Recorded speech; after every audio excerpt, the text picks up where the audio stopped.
আত্মার সহজ ধর্ম, মন্দিরের দরকার নেই, জটিল দর্শনের দরকার নেই। তোমার নিজের মন, নিজের হৃদয়ই হলো মন্দির।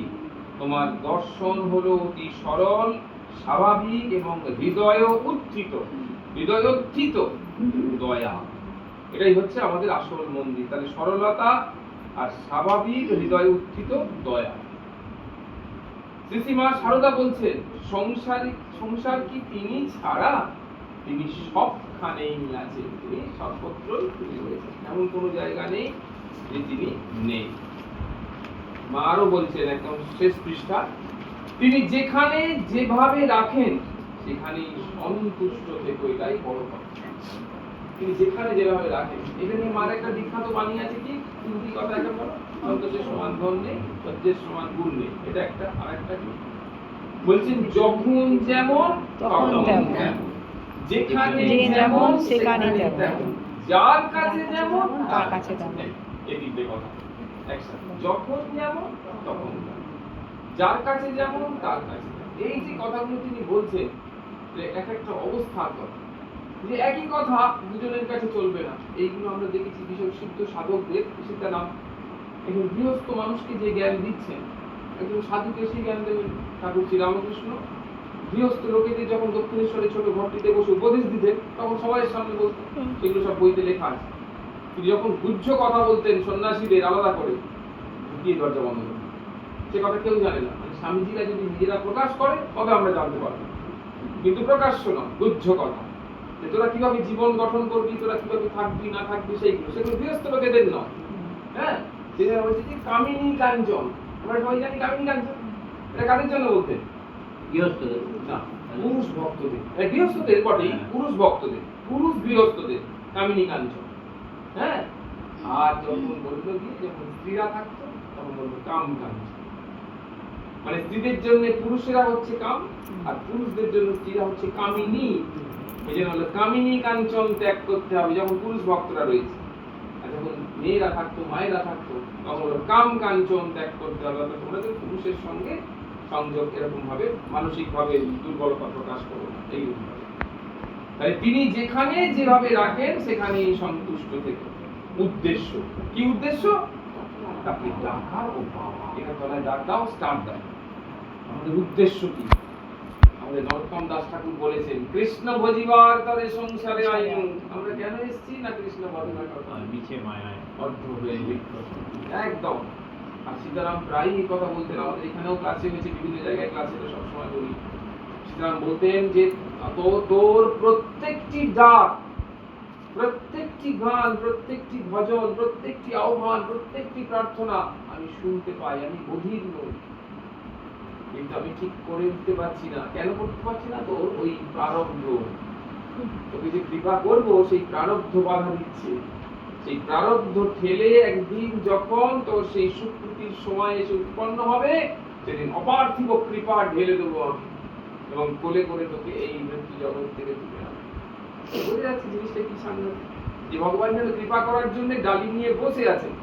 হ্যাঁ, কিরকম অযাচিত কৃপা সন্ত মহারাজের। দেখো, আমাদের বৃন্দাবনে একজন বাবা থাকতেন আর কি, সন্ত মহাপুরুষ। বৃন্দাবনে সবাই তো রাধা রাধা করে, বড় জোর রাধে শ্যাম বলে, এরকম আর কি।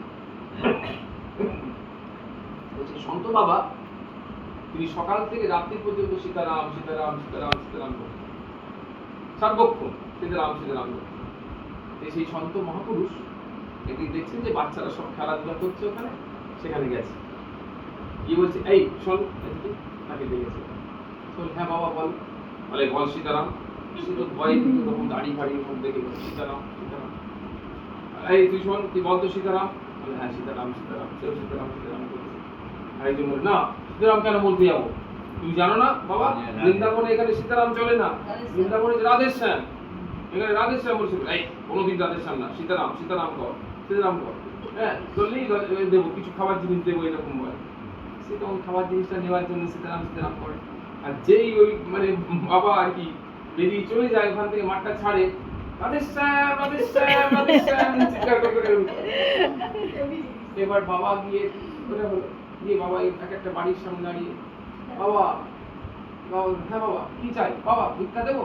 বলে সীতারাম বলো সীতারাম বলো সীতারাম। সীতারাম কেন বলতে হবে? এখানে রাধেশ্যাম বাবা, এখানে রাধেশ্যাম চলে, এখানে সীতারাম চলে না। হ্যাঁ বলে না সীতারাম বল, এই সীতারাম বল, না আমি একটু লাঠি দিয়ে তোকে চিমটে দেবো। বলে সীতারাম জয় সীতারাম জয় সীতারাম।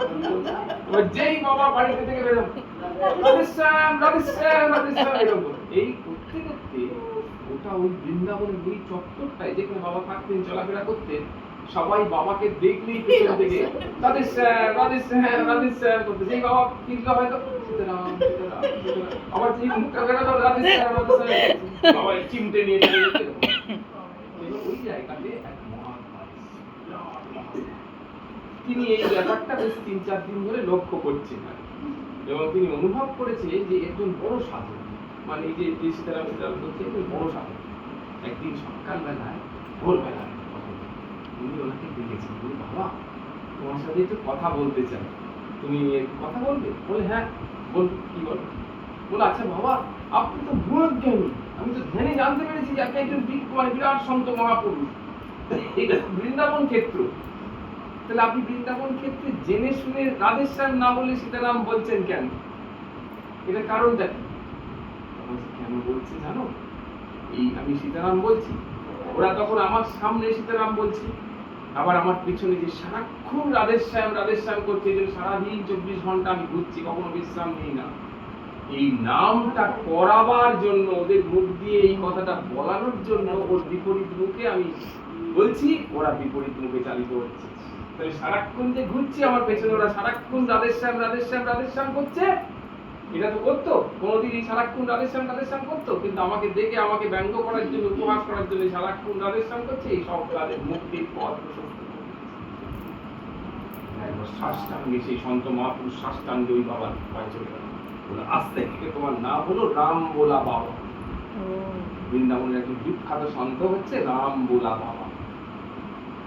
বৃন্দাবনে সব রাম বলা না, কৃষ্ণ বলা বাবা, রাধা বলা বাবা, কিন্তু একমাত্র সন্ত ছিলেন তিনি, তার নাম হচ্ছে রাম বলা বাবা। কেন তিনি বলতেন না? যখন সামনে থেকে বলতেন তখন সীতারাম, তাহলে সামনে বলে সীতারামের নামে উদ্ধার হচ্ছে, যে পেছনে সারাক্ষণ ওখানে যদি 3 বার সীতারাম বলে, এখানে 30 বার সীতারাম বলছে। যতক্ষণ বাবাকে দেখা যাচ্ছে ততক্ষণ রাধেশ্যাম রাধেশ্যাম রাধেশ্যাম করে চালাচ্ছে, আর বাবা একবার করে চিমটে নিয়ে একটু তেড়ে আসছে, সীতারাম সীতারাম সীতারাম, আবার যেই ঘুরে চলে যাচ্ছে রাধেশ্যাম রাধেশ্যাম রাধেশ্যাম। কতবার নাম হচ্ছে চিন্তা করো, সীতারামও হচ্ছে রাধেশ্যাম। তারপরে বলছি যে এই অঞ্চলটা পুরো নামের মধ্যে কিরকম ভাবে, ভাবটা বুঝতে পারছেন কি সাংঘাতিক, মানে কি ভাব নিয়ে সন্ত মহাপুরুষেরা উদ্ধার করার জন্য কিরকম চলে আসে। তাহলে বলছি যে